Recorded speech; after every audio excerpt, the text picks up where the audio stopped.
Okay guys, let's talk about corn. Late summer every year, you'll see these yellow things grow out of the top of the corn. I've got this one bent over for you to look at it. These are called tassels, and they hold pollen. Now, how pollination works for these plants is the pollen from these tassels will fall down and eventually hit the ears, and more specifically, the little hairs on the ears. These are called silks. Each one of these hairs is attached to one kernel inside the ear. And this silk, this hair, acts as a straw.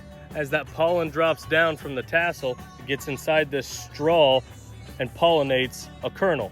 Once pollination is done and that silk is no longer needed, it turns brown like this. I've got an ear here, I have not counted, but there's probably 600 or 700 kernels on this ear. If I were to walk this outside row, I would call this probably 40 or 50% brown silk as I look through. That means we're 40 or 50% done with pollination.